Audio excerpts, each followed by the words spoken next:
Would you like to accelerate your career and reach your full potential in just minutes a day? Welcome to the LEADx Show with New York Times best-selling author and Inc. 500 entrepreneur, Kevin Kruse. Hey everyone, Kevin Kruse here. Welcome to the LEADx Leadership Show, where we are trying to help you to become the boss you always wish you had yourself. And today we have a very cool program, a unique guest and a unique format here. So the concept, the model of servant leadership, of being a servant leader, goes all the way back to 1970 when Robert Greenleaf coined that term. Now today, many different consultants and coaches and gurus talk about servant leadership or being a servant leader, but most don't know that Robert Greenleaf was really the founder of this concept and really carried the torch for decades. And Robert Greenleaf passed away in 1990. But today, I have on the program the CEO of the Greenleaf Center for Servant Leadership, Pat Falotico. Pat worked at IBM for 31 years as an executive, so she has this real-world perspective and this lens through which she now spreads the servant leadership message.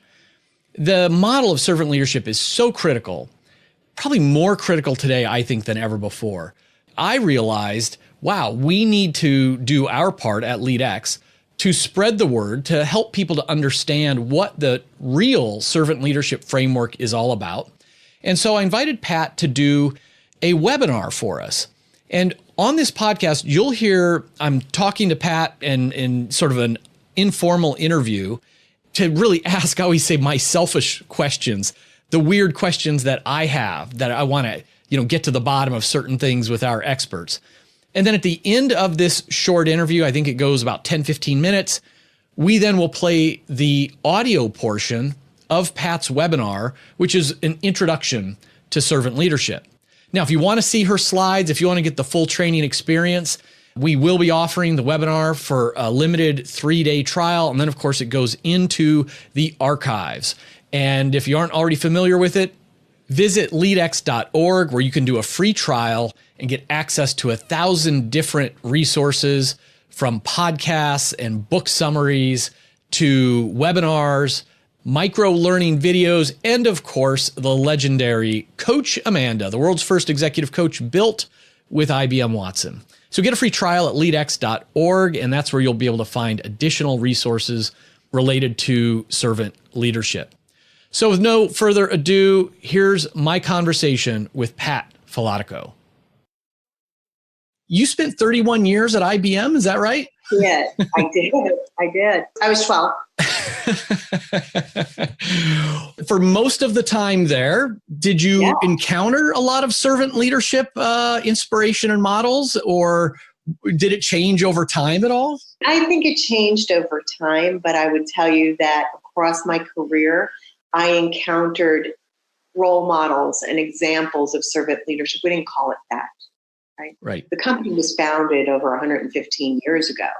And when it was founded around a set of basic beliefs, and respect for the individual was core to it. It evolved into a set of values of respect and responsibility in all relationships, which was its modern manifestation. But no matter where you are, there were people who embodied that and lived it, and there were people who did not. Right. I had a number of great leaders over the course of my career that really did embody it. Perhaps some of them who knew the terminology, but we never used it, coming out of their faith development. Mm-hmm. But it really wasn't until I heard Carol Tomé use the term that I knew it was a business thing. Well, that was going to be my follow-up. So when did you discover the Greenleaf Center and the work, under Robert Greenleaf's model? So here's the honest truth. I discovered the Greenleaf Center 4 months before I took the job. When the search happened looking for a new CEO. Now, I didn't know Robert Greenleaf. I knew the term servant leadership, but it's interesting once you start hearing the term, you hear it everywhere, right? Mm-hmm. And then once you hear it everywhere, and you're interviewing for a job, you get to start doing some research. And I will tell you, over the course of the last 5 years, I have gone from not knowing anything about Robert Greenleaf, to being an absolute follower of what he said. I quote him incessantly. There is so much that he said that is right. He's so much that he said that has meaning in our world today. He wrote it in 1970. Think about that. So where did he get his inspiration? I mean, you mentioned, was it a faith-based approach or something else? So Greenleaf was a Quaker, passed in 1990. He, from what I understand from his biography, he was really into small individual groups. You know, the way the Quakers approach faith is kind of different than the traditional church.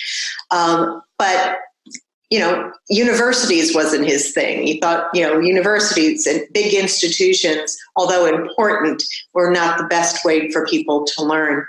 So he came to the concept of servant leadership probably through the 38 years that he worked at AT&T. Yeah. He retired as the director of what we would call leadership development today.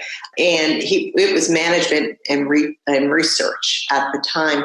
He had access to some of the greatest leaders of the time. Yeah. And he spoke of the insight and the foresight of some of those leaders as the way they managed to deal with antitrust issues early on before AT&T was broken up. And then when he left AT&T, he continued to do consulting and study.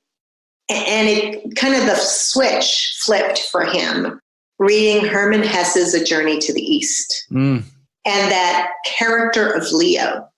And after reflecting upon how Leo led that expedition, how Leo then disappeared and then reappeared, that he said, yes, the secret to great leadership is that you are experienced first as servant. He acknowledged the spiritual and religious aspects. He acknowledged Jesus Christ as a great servant leader, but that's not where he got it. Right. But we see it manifested, that concept of service, in all of the Western religions. Sure. We do believe that it's got a religious root, but we believe people of every faith and of no faith can truly embrace what we talk about in servant leadership. Yeah. And I'm curious, again, these are sort of like, I say it's my self-interest. You know, I'm being selfish with these questions. They're really things I am curious about. What I find interesting about servant leadership is, unlike other leadership styles or models that have become trademarked or associated with certain companies, servant leadership, if you were to Google on it, you'll find lots of books and articles from people and maybe even some trainers on it.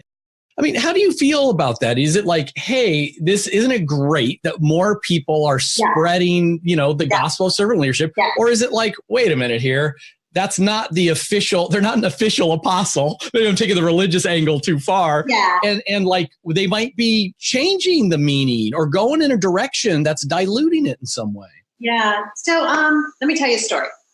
Yes, I believe that having people take this concept of servant leadership out and bringing transformation to the way people lead is the best answer. Would I like them to do it according to what Greenleaf said? Of course I would. But Greenleaf didn't feel the need to do that, or he would have trademarked servant as leader in 1970. He didn't feel the need to do that. So what we do is we really do hope that when people talk about servant leadership, they do embody what it is. And I hear so many people on the circuit, even Ken Blanchard in his latest book, when I met him a year ago, turned to the back index and said, look, Pat, look at all of the places I have referenced Robert Greenleaf. That's great. So those who are out there today who are speaking about servant leadership were inspired by Robert Greenleaf. They will tell you that. Yeah. So we're good because they understand the basic premise. I was talking to an association, probably 4 years ago. And they had, it was set up in a luncheon framework, and there were flower boxes as the centerpiece. And everyone was painted with a different attribute. And they said, oh, isn't that great? Look at all these great servant leadership attributes. Are they right? And my answer, I kind of took a step back and I said, they're wonderful. Because it isn't a question of right or wrong, right? Of course, trust, of course, empathy, of course, the things that I spoke about are elements of servant leadership. But there's others who will say, lack of blaming others. Right. Of course, right. That's an element of servant leadership. So if we really agree on 3 things about servant leadership, we're good. Natural desire to serve. You have to be integrated as a servant and a leader. You can't just pretend to be the servant part, right? You have to be both. Second, that you hold yourself accountable to the best test. Am I investing in the growth of others? And third, the why we do it. We do it really so that we create a better world. And if we agree on those 3 things, have at it in how you define it. Remember where you got it. And let's continue to build a community that brings this kind of leadership to the forefront. Yeah, no, that's powerful. And that seems like a great, healthy way to keep doing your work for the center and collaborating with others as needed. The other thing I was curious about, you mentioned in the webinar of this idea of self-awareness, right? And critical. Yeah. And I'm a self-awareness junkie and personality profiles and all that good stuff. You used an example of DISC being a high D. I'm a high D in the DISC model. Do you have a preferred, or does the center offer a preferred assessment? Or it's like, again, self-awareness is good wherever you're getting it from? If I need to in workshops, I am a reseller of DISC. Mm-hmm. I do believe it's the most straightforward way to make my point. Yeah. Because my point isn't letting you know everything about yourself. Right. My point is to make sure that you won't know about yourself and about others. Right. And it's a real good tool to use to make that happen. If an organization brings a different model to the table, I'm happy to use it. In our online program, we do something very rudimentary just to get to the same outcomes of knowing about yourself and about others, to be able to answer the question, do I enrich, am I neutral, or do I diminish and deplete? But yes, not a paid performance, paid advertising for one DISC, but I do bring, if I need to bring a survey to the table, I use Wiley's DISC assessment. Yeah. And the other thing that I learned something new is, and I would encourage anybody who's thinking about going to your website and doing some training for themselves, or maybe bringing you and your resources into their organization. There are many, I think a lot of people hear servant leadership and think it's this philosophical, oh yeah, I know we're supposed to put others before interests. They don't realize there's a lot of practical stuff you can train on. And I think fundamental for management leadership to me is giving feedback. And, I've taught that, for years. I'd spoken to Kim Scott, wrote a book, Radical Candor, and great book about feedback. Tell everybody a little bit, because you shared in your webinar, your approach to giving feedback. Well, my approach to giving feedback, just starts with observable fact. Because if you think about it, one of the things that we have to really tackle is what are the inhibitors to giving and receiving good feedback. And when we understand what those inhibitors are, we then have to figure out, well, how do I get around them? So one of those major inhibitors that I will hear people say is, well, I'm worried about the reaction I'm going to get when I offer feedback. And one of the things that comes to mind is that you probably don't do it very well, right? Mm-hmm. We try to shorthand feedback, right? You blew it. Well, I would be kind of pissed off if that's what my leader told me about a situation. If instead I focused it on the learning, then I would be in much more good frame of mind to hear what's being offered. I encourage people to really examine their own barriers and then work their strategies. But I tell people in summary, if first you focus on the learning, you give it as well as you receive it, right? And if people are uncomfortable giving it to you, that's probably because you've not been open to receiving it. That you also think about, do I give feedback when the situation warrants a celebration? Yeah. Do I do it as often and as thoroughly when it's a situation? And if I'm not doing it, then I want you to triple the amount that you're doing. If you do it once a year, then do it 3 times a year. Get in the habit of offering feedback that sounds as detailed around that model I showed you in the webinar for celebrating. Because my ear is going to come to expect that you're not going to offer me feedback only when I've done something wrong. Yeah. I'm more likely to receive it because you're as apt to give it in a way that celebrates.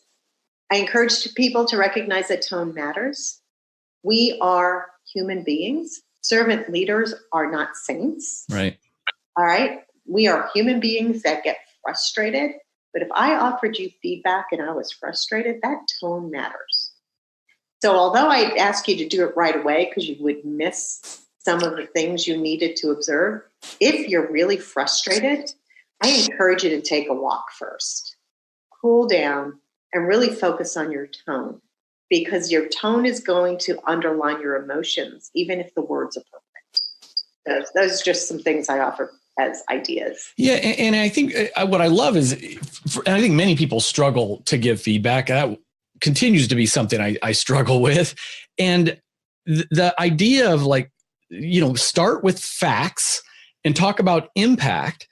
Well, use that, as you say, catching people doing things right instead of good job today, Pat. There's some positive recognition. It'd be better to say, Pat, when you did that trial close at the end of the sales call, he then opened up and gave you one more objection that you were then able to handle. And then it went for it's it's the same feedback. State the fact. What did you do?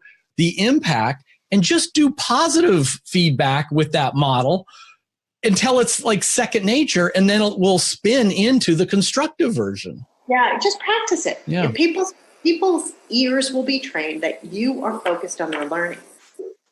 Yeah. You are focused on their learning, and they're going to be so willing to hear it. Yeah. So people are out there, they'll say, why don't we give people the sandwich method? Say something nice, and say something constructive, say something else nice. I lose the meat in that, right? Because I heard all the good stuff, and my brain wants to latch on to the good stuff. You got to be honest about the meat. Right.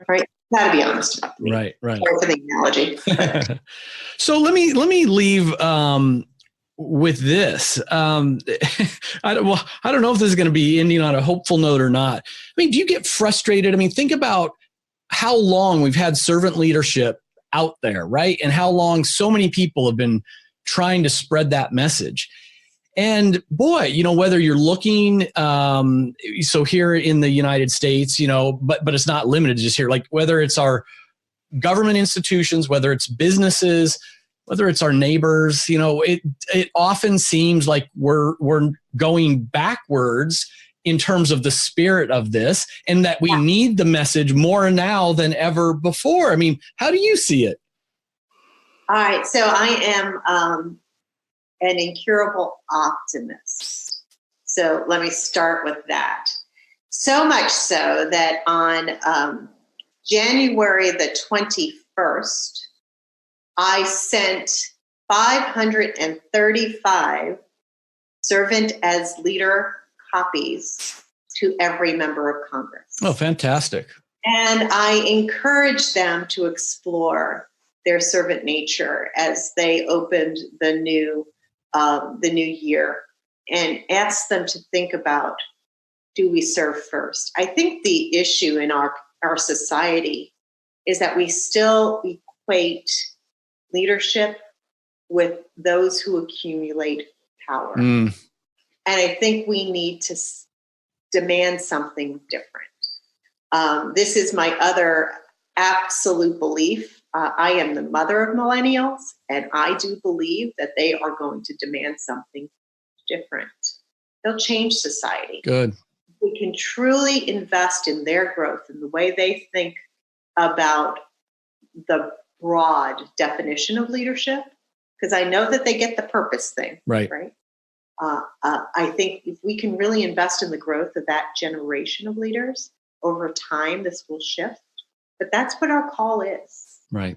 I have some great friends here in Atlanta, where I have lived for about 25 years, that have been in great business roles, great civic roles. They give back to our community.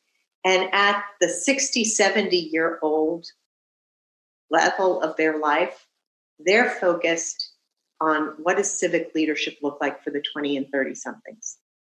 And they're coaching, and they're mentoring, and they're inviting those younger people to the table that they otherwise wouldn't have access to.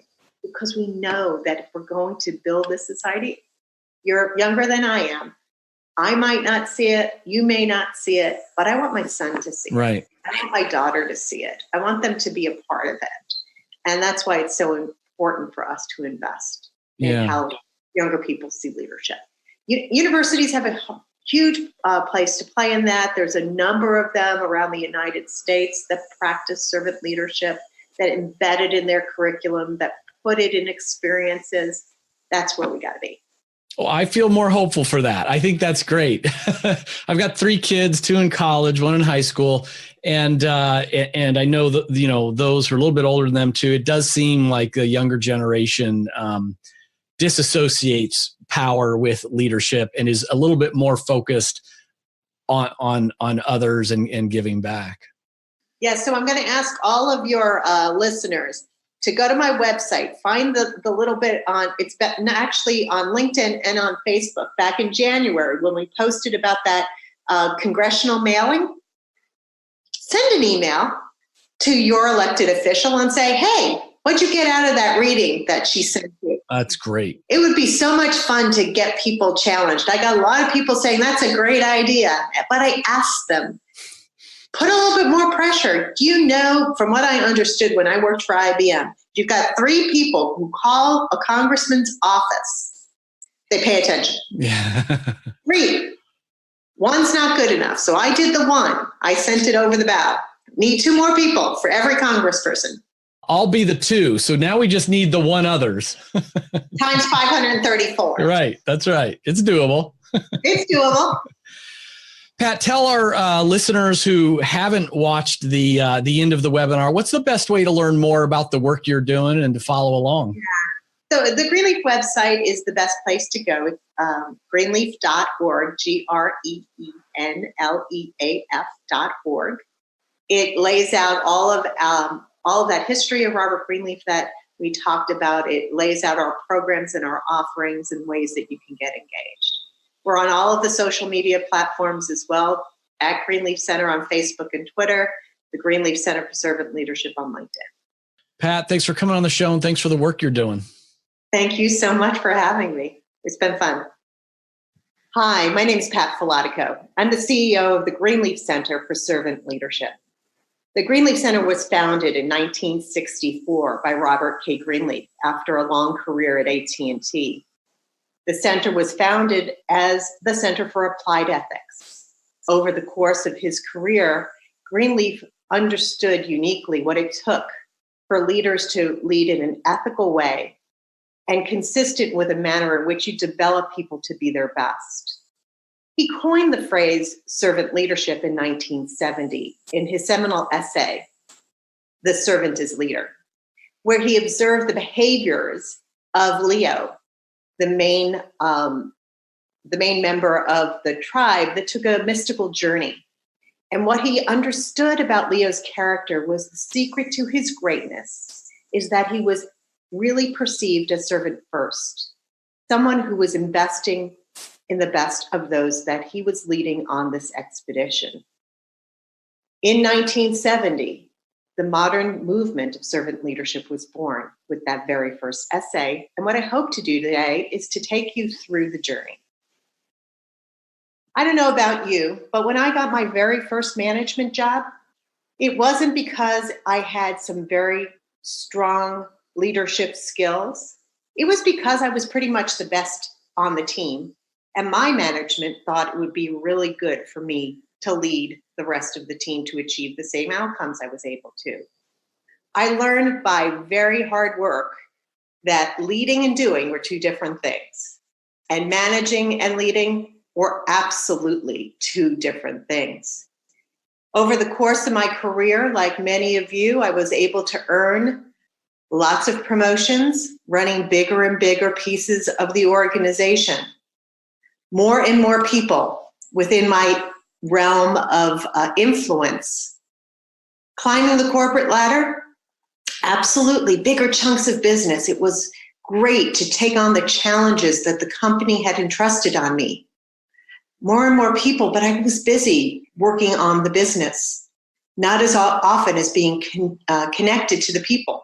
You see the gatekeeper who kept the people at bay to make sure that I had the time to get my work done. And it continued as you continue to climb the corporate ladder until finally you can't crown king or perhaps just merely the CEO. Along my journey, perhaps along your journey, you echoed the refrain that it's all about the people.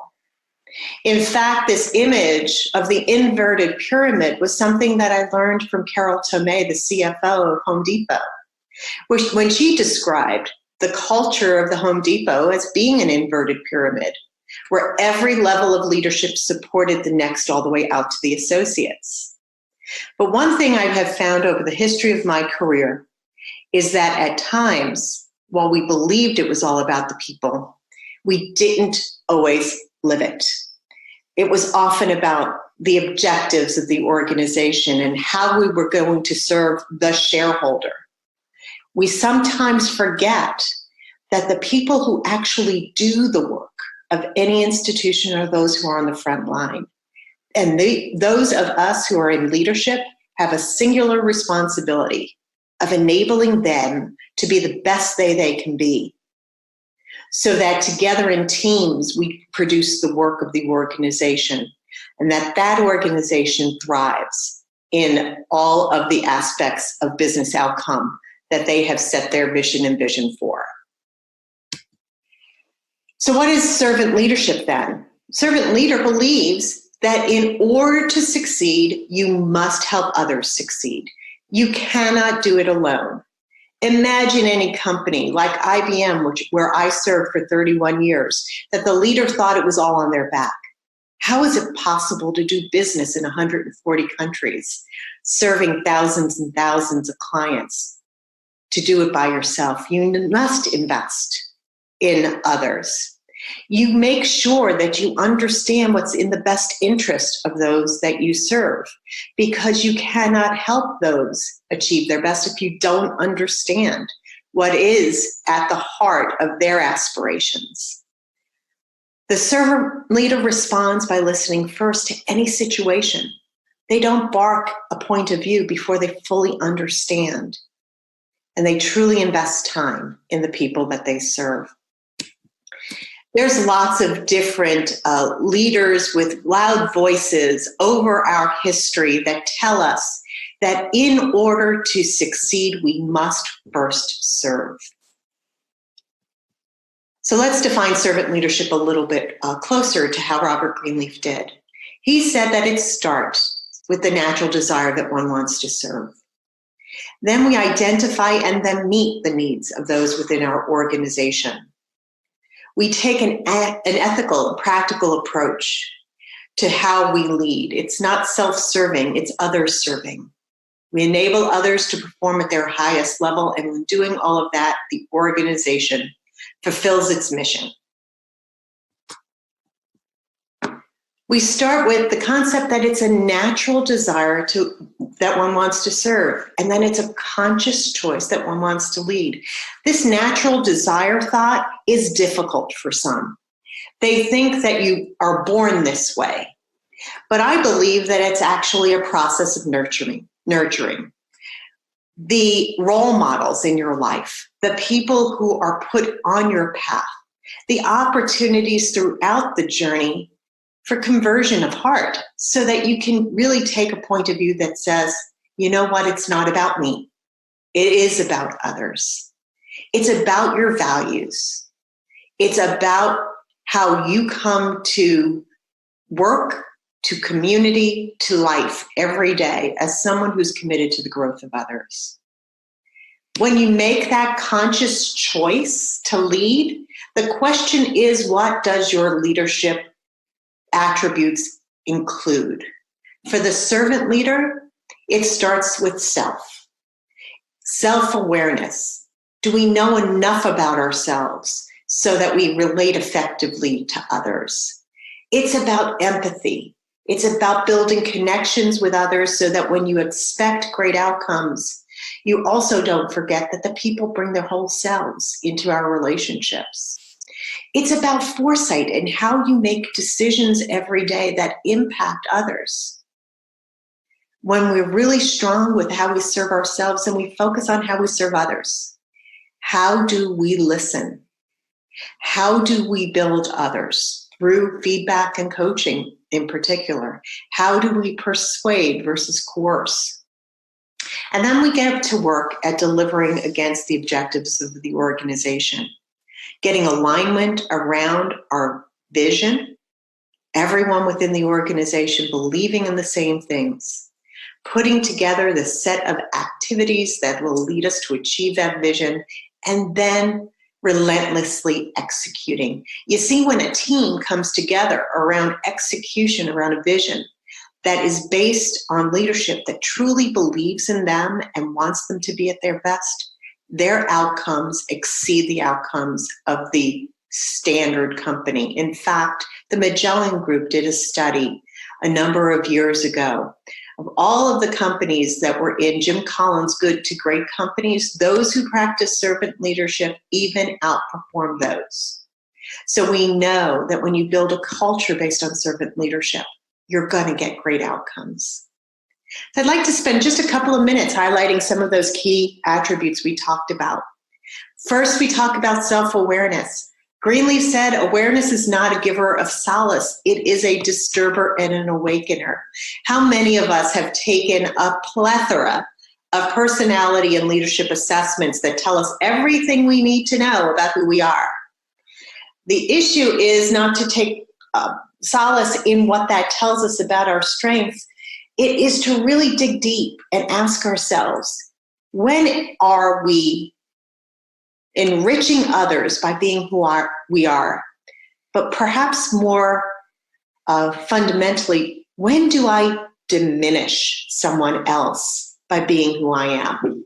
Imagine for a minute, you're like me. I take my DISC assessment. I'm a high D. I am a charger. I like to get things done yesterday.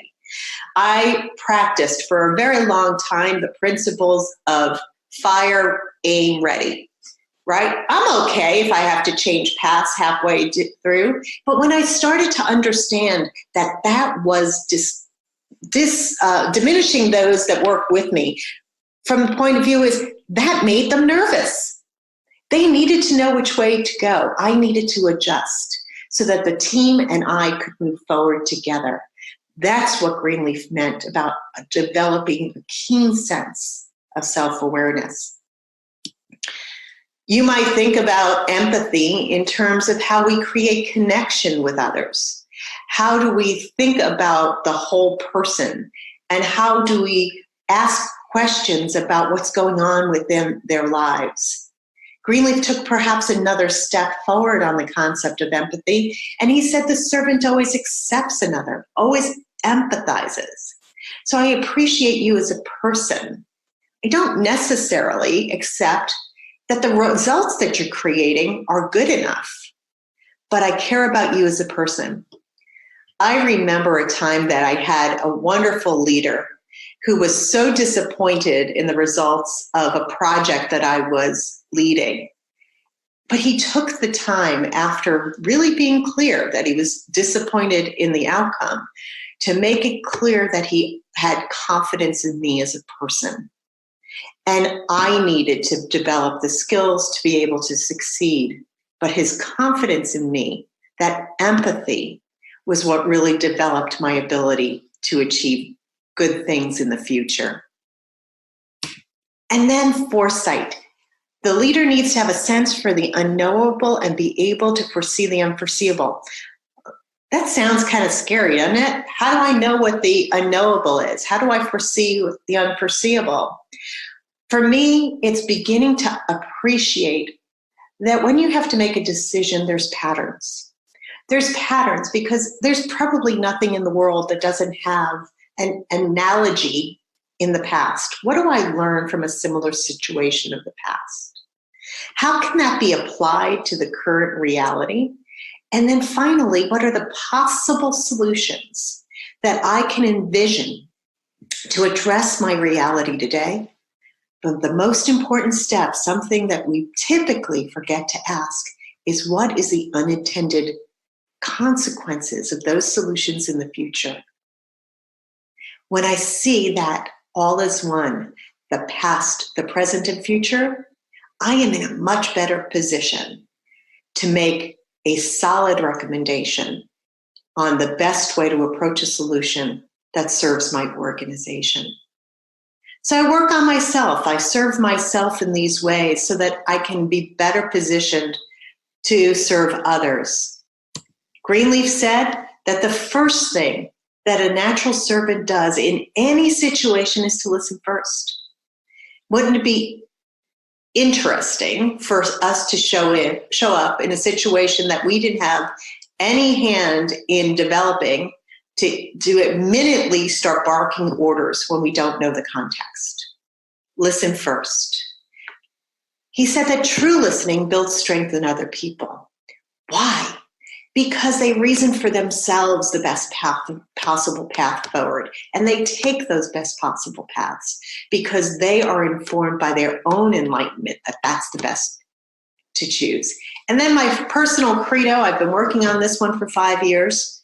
Sometimes we talk for just talking purposes, right? So the question is, if I say what's on my mind right now, will it truly improve upon the silence?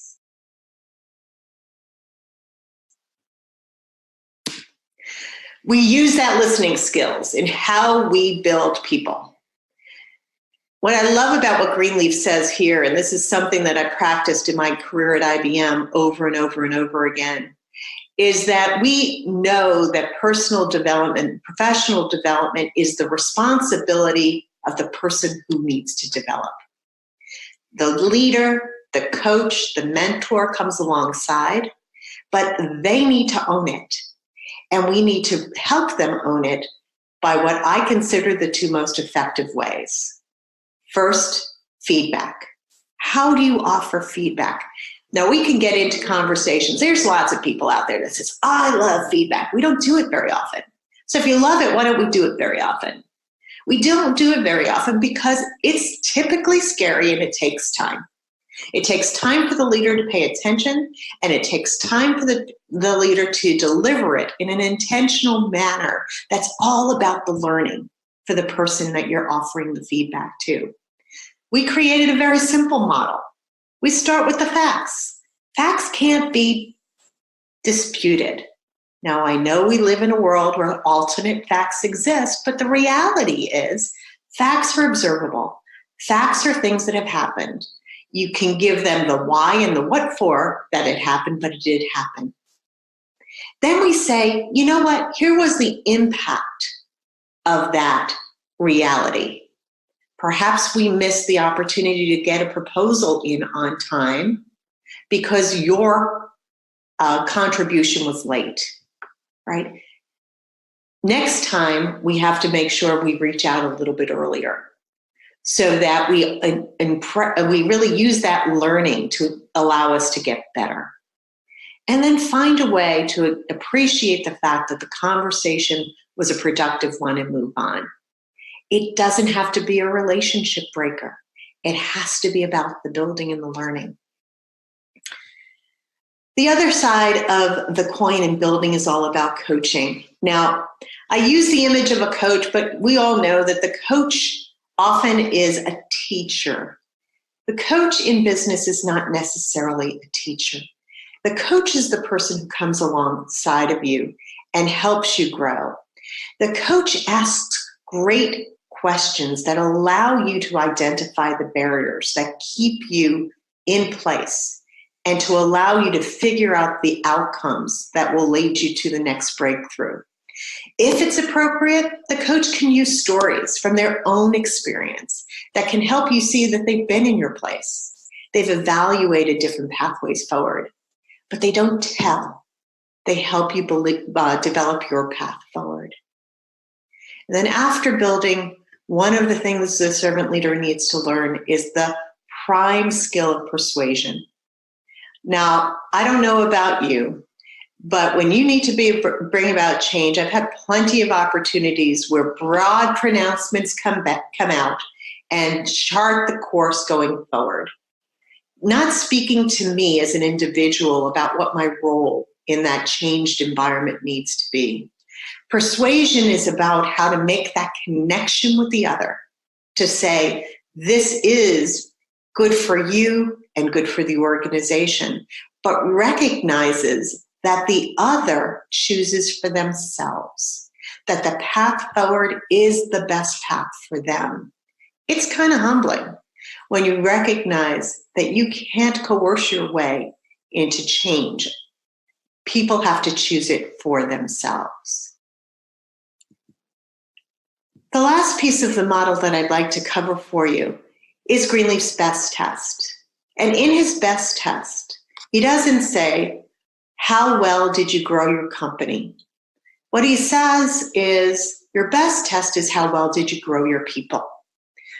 Do those, while they're being served by you, become stronger people? Are they healthier, wiser, freer, and more autonomous, more likely themselves to be servants? And what about the least privileged in society? Do they benefit, or at least are they not further deprived? Let me give you a little bit of a deeper dive on each one of those.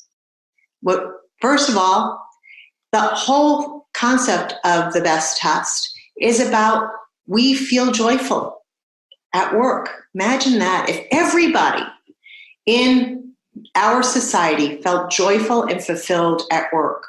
Think about everything that you've read about employee engagement. Would that reality change from less than 30% to high 90s if everyone felt joyful and fulfilled in their work? What if they found purpose and meaning in their work? It's not just about, I'm going to produce this widget, but that widget is going to change society in some way. And what if it was built on a platform of trust, where I trust others and I'm deeply trustworthy? Those are the key elements, the overarching themes, if you will, of the best test. And as we dig deeper, we think about health in a very different way. It's not just physical health. It's not just about the employee benefits to make sure that should you need mental health resources, dental resources, you've got a benefits package that takes care of that. Is the community, is the environment set up that you can grow healthier across 4 dimensions of health: physical, mental, emotional, and spiritual? And that spiritual component being that joy that we talked about a moment ago. What kind of attitude do you bring to a situation when there's a challenge? Some people are completely paralyzed by it. Do you as a leader create an environment where people encounter opportunities as exciting, enabling, and fulfilling? And then most importantly, the thing that people report about is, how are we managing stress? Stress is not always a bad thing, right? There is stress that takes us to a new level. The energy that we get from trying some new stuff. But we can't allow stress to be debilitating. As a leader, do you bring stress to a situation or do you pull it out? Question of wisdom. In most organizations, we spend a lot of money making sure that we train people to do the smarts of the organization, technical skills that allow them to be great at what they do. The servant leader takes that as a base level of training and recognizes we need to help people grow by really looking at their own self-awareness. How do they learn? How do they share experience? How do we begin to bring listening to the table so that they can really begin to break through on their own? How do we use what we talked about a moment ago in terms of foresight and reflection? How do we grow freer and more autonomous? How do we assert our individual and organizational perspective? How do we speak truth to power might be another way of saying it. We need to be able to encourage people to bring their perspective to the table. We need to have people grow more courageous, working within teams so that they feel emboldened to bring their opportunities and their ideas. And we have to balance commitment and competence. And this is something that I really, really believe in a great deal. Many people want to be autonomous. Many people want to be able to go out and do their own thing because they've got this. But we as leaders have to help them grow both competent and committed. Imagine if you're sitting at Apple today and you have the insights of bringing all of those tremendous offerings to the table that they thought about yesterday. But you know what? You're not that committed to Apple itself. How autonomous do you think leadership at Apple would want you to be? Because you've got to come with both of those things together, believing that while you're there with that company to deliver upon your great insights will lead to a great outcome. Then I entrust you to be autonomous. But the individual doesn't do that alone. The servant leader invites you to grow more committed to the organization while they invest in you becoming more competent. More likely to serve others, this is the power of the role model. This is the power of saying that if I am growing as a member of this team, I want everyone to grow along with me. I am not out for myself. I'm out for the team. I'm out for the organization. I'm out for the society at large. And I am going to invest and pay this forward in all the relationships that I am a part of. And finally, the least privileged. How do I practice ethical decision-making? When I'm making a decision, perhaps on opening or closing a plant, how do I think about the entire ecosystem that will be impacted by the decision? Or do I only think about it from the perspective of my company? How do I respect everyone in the community? Just because they might be voiceless today doesn't mean that their voice should not be heard. And then how do I create a more loving and just society? It's not good enough for our organizations to just focus on self, others, and organization. We've got to be able to contribute to this more loving and just society. Greenleaf has a credo, and I think that the why behind servant leadership is really embedded in this credo, is that we are in relationship, as I paraphrase. We are in relationship with each other. The more able and the less able serving each other, so that each of the institutions, be that business, public sector, the church, the nonprofit center, all of the institutions are looking at how do they serve. And we are measuring ourselves by, are we leaving behind a more loving and just world? That's what gets me up in the morning, is that this servant leadership stuff is good for individuals, it's good for teams, it's good for business, and it's good for society. And our responsibility at the Greenleaf Center is to serve that mission, to make sure that we're promoting the practice of servant leadership across all sectors. And here's just a few ways that you can follow up with us at the Greenleaf Center through our website and through all of the typical social media outlets that you would expect us to be on. Thank you for spending some time with us today. Friends, if you like this episode of the LEADx Leadership Podcast, please take a minute, leave a rating on iTunes or Stitcher. Ratings are invaluable for attracting new listeners. And I like to convert those listeners into leaders because, you know, I'm on a mission to spark 100 million leaders in the next 10 years. And if you want to become the boss everyone fights to work for and nobody wants to leave, check out the LEADx platform with Coach Amanda at leadx.org. And if you have 10 or more managers who could use some binge-worthy training, send me an email at info@leadx.org, LEADx.org, and we'll talk about getting you set up with a totally free pilot for those managers. See if they like it. If they don't, that's fine. We go away. Part as friends. But if they love it, you've just found yourself a new resource for them. Remember, leadership is influence. You're always leading. How are you going to lead today?